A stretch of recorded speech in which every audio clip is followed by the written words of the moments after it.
है।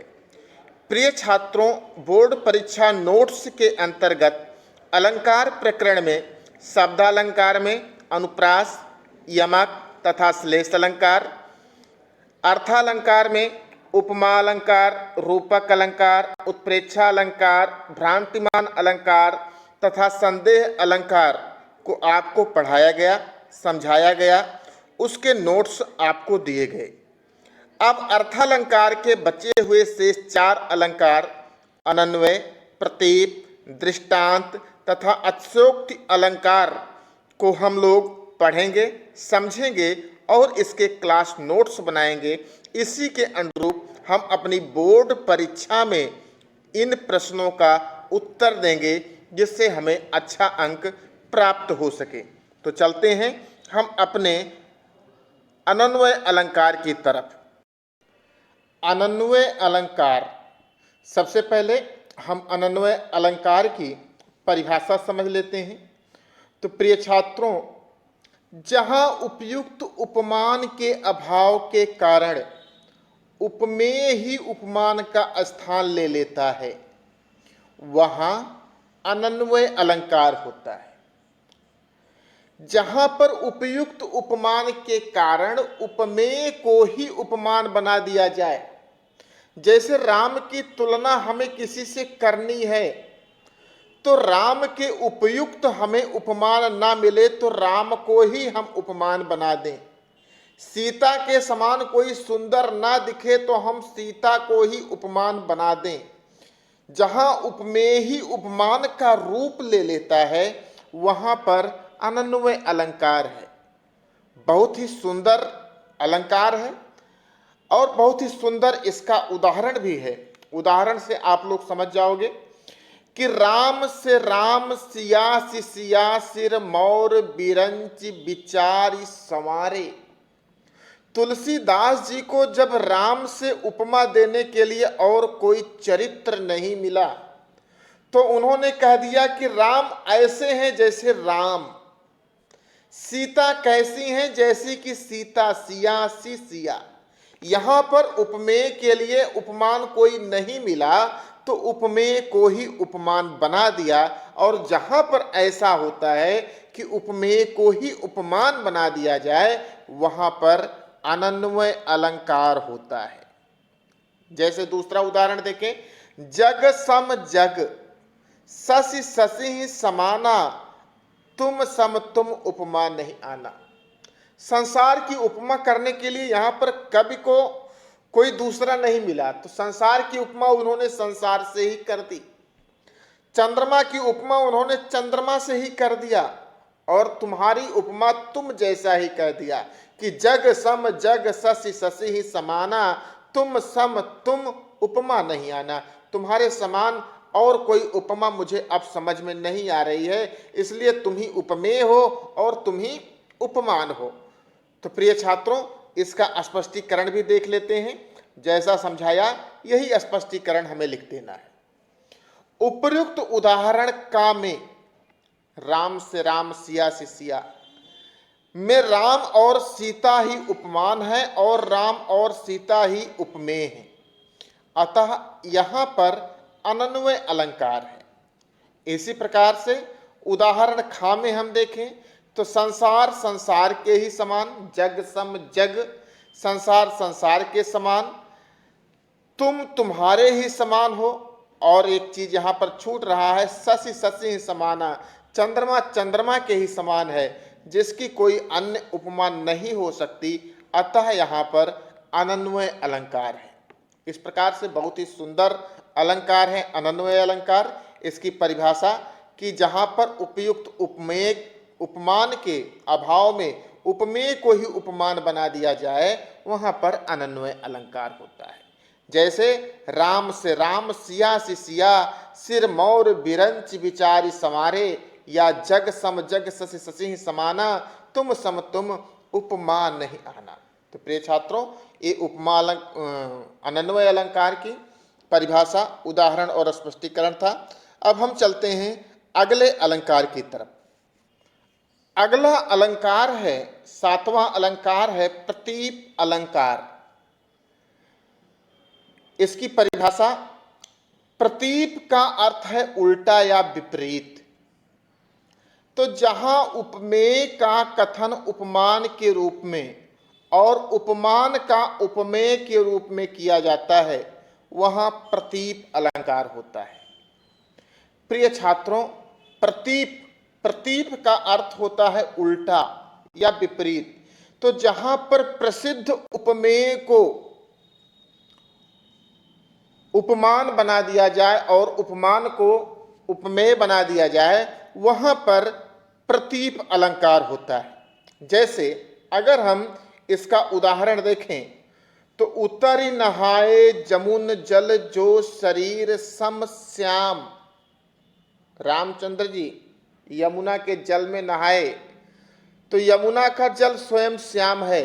यमुना के जल के श्यामता की तुलना श्री कृष्ण के श्यामल शरीर से की जाती है, लेकिन अब यहाँ पर राम के श्याम शरीर की तुलना में यमुना के जल को बैठाया जा रहा है। जो शरीर सम श्याम, जिनको श्यामता राम के शरीर के समान थी, उपमेय को यहाँ पर उपमान बना दिया गया और उपमान को यहाँ पर उपमेय बना दिया गया।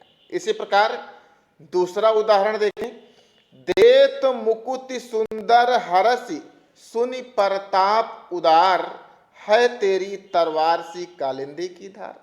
कालिंदी की धारा एक प्रसिद्ध उपमान है, लेकिन इस कालिंदी की धार को उपमेय बना दिया गया और तलवार की धार को यहाँ पर उपमान बना दिया गया, उल्टा कथन कर दिया गया। कालिंदी की धार के समान तलवार की धार है कहने के बजाय तलवार की धार के समान कालिंदी की धार है कह दिया गया।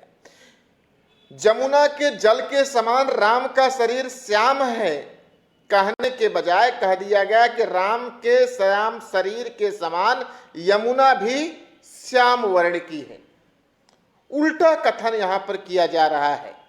प्रतीप का अर्थ ही होता है उल्टा या विपरीत। यहां पर प्रसिद्ध उपमान को उपमेय बना दिया जाता है तथा उपमेय को उपमान के स्थान पर रख दिया जाता है।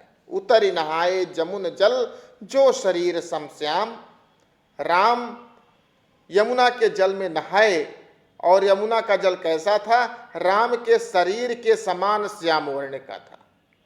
कहना चाहिए था कि राम का शरीर यमुना के जल के समान श्याम वर्ण का है, तो कह दिया गया कि यमुना का जल राम के श्याम शरीर के समान श्याम वर्ण का है।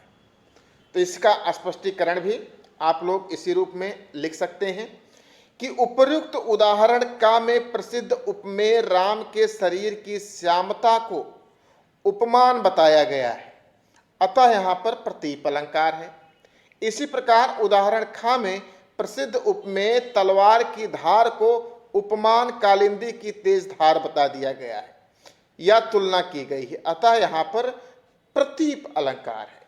तो प्रिय छात्रों, प्रतीप अलंकार वहां पर होता है जहां पर विपरीत कथन कहा जाता है, अर्थात प्रसिद्ध उपमान को हम उपमेय बना लेते हैं और उपमेय को हम उपमान के स्थान पर रख लेते हैं। अगला 8वां अलंकार दृष्टांत अलंकार, उसको समझते हैं। अलंकार दृष्टांत अलंकार।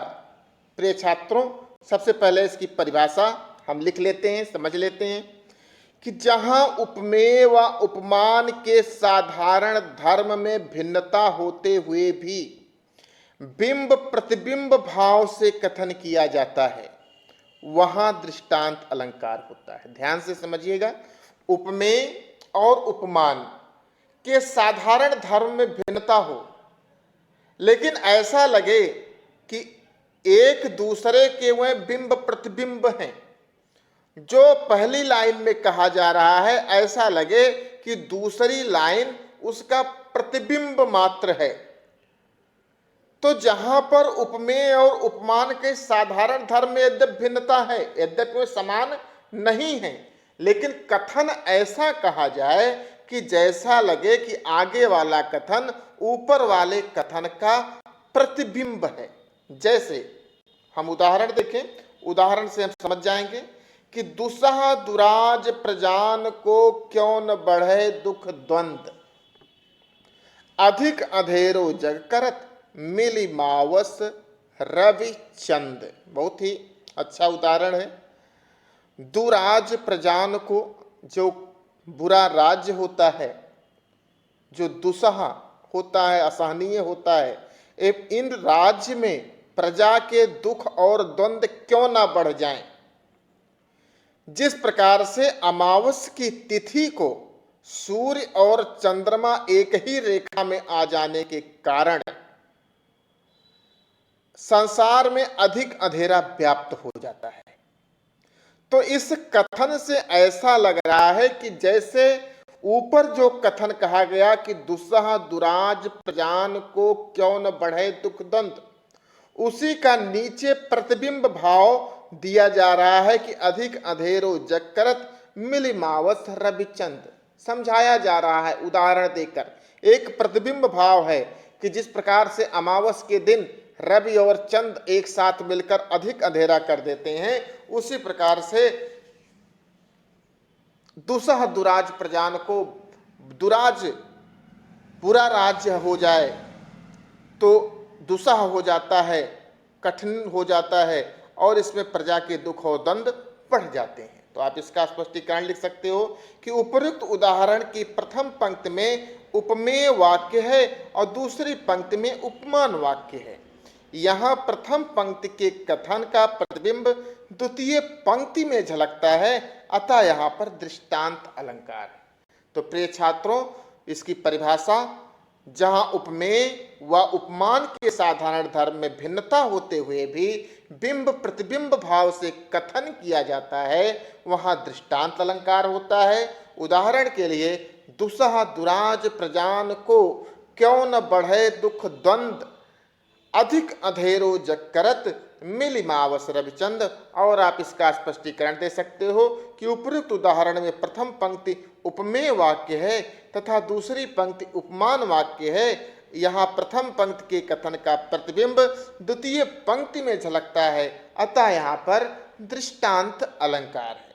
अब हम अपने सिलेबस के अंतिम अलंकार अतिशयोक्ति अलंकार को पढ़ते हैं, समझते हैं और उसका नोट्स भी साथ साथ बनाते चलते हैं।